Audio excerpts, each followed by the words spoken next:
There's still 13 seconds to go.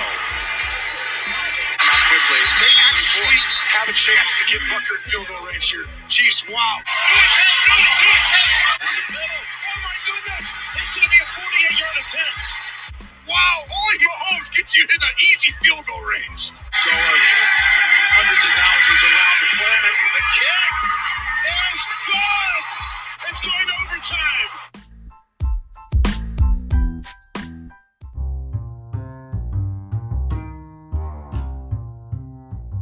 Welcome to the very first episode of the 13 Seconds to Glory podcast. Woo, yeah!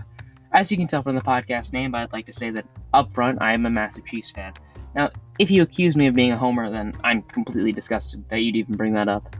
Considering it's the offseason, I thought now would be a good time to see what teams should make the best moves in order to get themselves into a spot where they can have a successful season next year.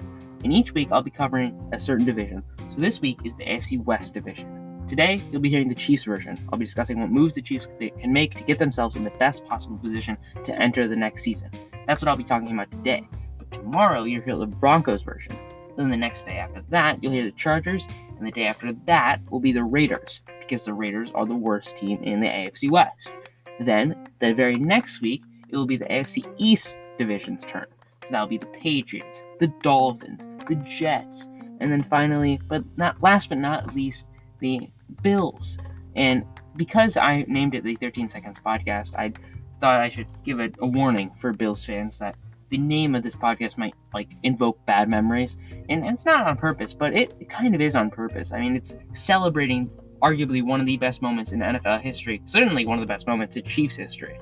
I thought I should just give that warning to all Bills fans if you're listening to this as a Bills fan. Now, let's jump right into the Chiefs episode.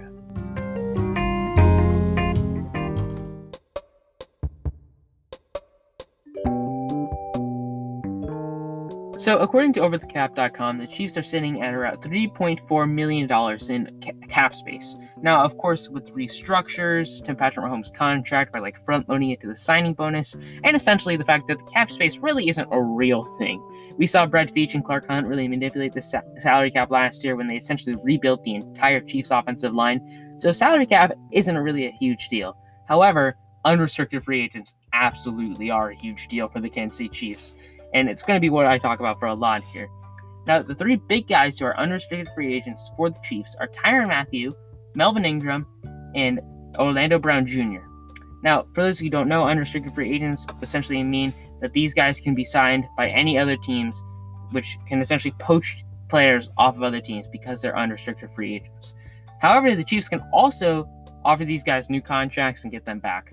Now, the biggest one, in my opinion, that really, really matters is Tyrann Mathieu and Orlando Brown Jr. We can kind of deal if Melvin Ingram leaves. Yes, that would be a big blow to the Chiefs' defense. We saw what happened when Melvin Ingram came in from Pittsburgh. He made a huge impact. He allowed Chris Jones to move back to his natural position inside, and it really opened up the defense in terms of options. However, Tyrann Mathieu is the captain of the defense, and Orlando Brown is in charge of blocking Patrick Mahomes' blindside. So those two guys are a lot more important than Melvin Ingram in the grand scheme of things.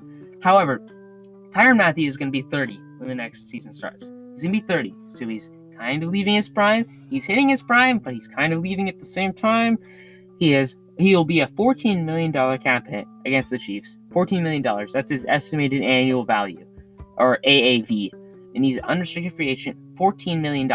He's also the captain of the defense. So, I mean, the cap space really doesn't matter, like I said, but it all matters are, do the Chiefs want him back? Honestly, I would love to see Tyrann Mathieu back. However, if we could get a guy like Jesse Bates, maybe, if the Bengals choose not to franchise tag Jesse Bates and we get him for cheaper than Tyrann Mathieu, I say, yeah, pull the trigger on Jesse Bates. If we can get a cheaper safety on par with Tyrann Mathieu's skill, I would say do it in a heartbeat. However, it's not just Tyrann Mathieu's skill that matters to the Chiefs, it's the fact that he's the captain of the defense. He's the play caller for the Chiefs. You can see how he interacts with all the guys. I mean, we saw how big of an impact Tyrann Mathieu's injury had in the Bills game alone.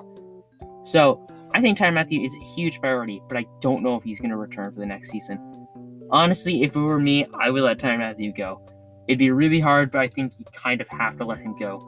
In addition to Tyrann Mathieu, Orlando Brown Jr., and Melvin Ingram, you're also going to have guys like Charvarius Ward, Jerron Reed, Mike Remmers, Daniel Sorensen, Mike Hughes, Byron Pringle, Darrell Williams, Ben Nemian, Demarcus Robinson, Blake Bell, Jerick McKinnon, and Dorian O'Daniel. Now, Dorian O'Daniel, we can, sure, cut him.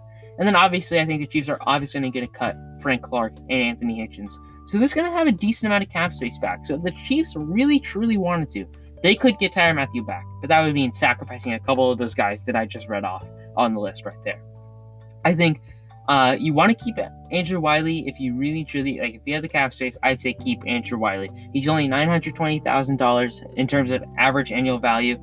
I would keep Andrew Wiley. He showed that he made a great improvement from last year's Super Bowl. Orlando Brown Jr. is a must-have. You need to have him back. He is the best left tackle that the Chiefs can have, and they need him back completely.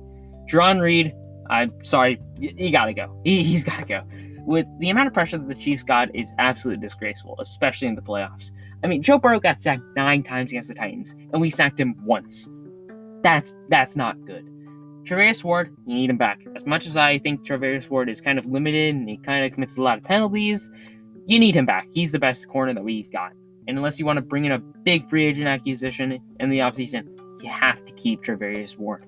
Melvin Ingram, I'd love to have him back. I think he's a priority for the Chiefs. But, I mean, in the grand scheme of things, if you need to make room for a big free agent signing, I'd say get rid of him.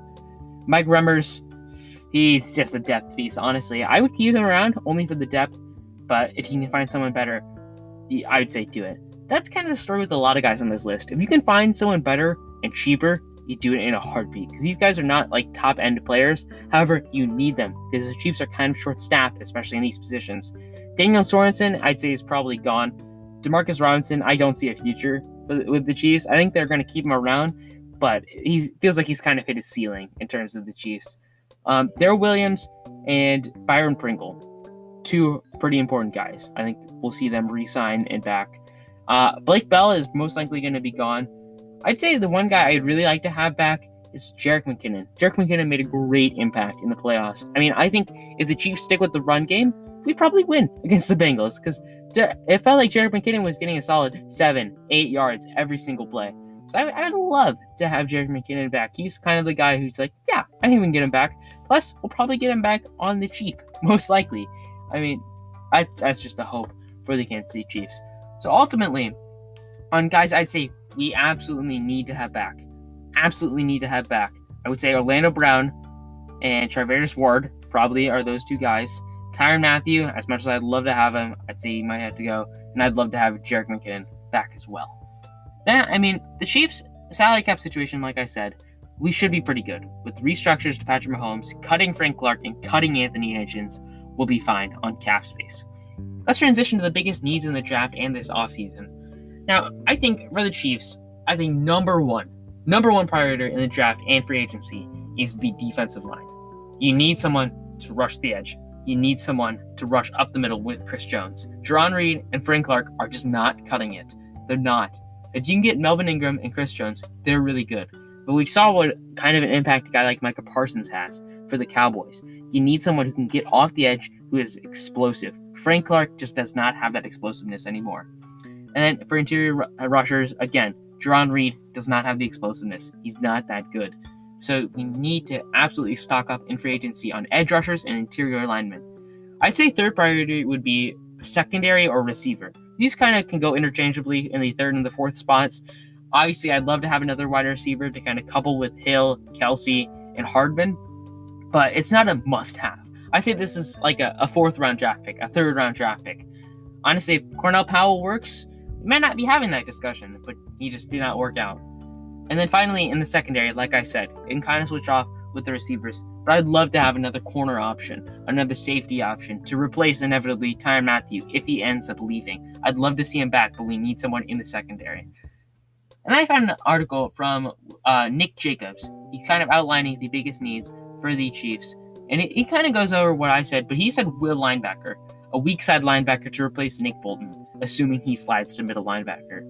I don't know if that's top list, but there's a reason he has it number 9.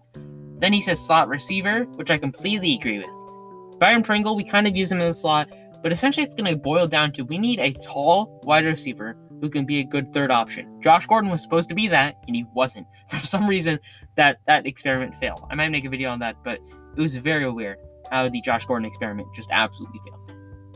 So yeah, those are my picks for the Chiefs' offseason needs. Make sure to stick around for the Broncos episode tomorrow. Not next week, tomorrow. Next week is the AFC East.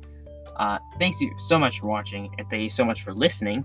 Speaking of watching, there's a YouTube channel for this, so if you want to go over to the YouTube page instead of on the Spotify page, that would be great, actually. That'd be amazing. So, thank you so much for listening and or watching to the 13 Seconds to Glory podcast, the very first episode of the 13 Seconds to Glory podcast, and go Chiefs.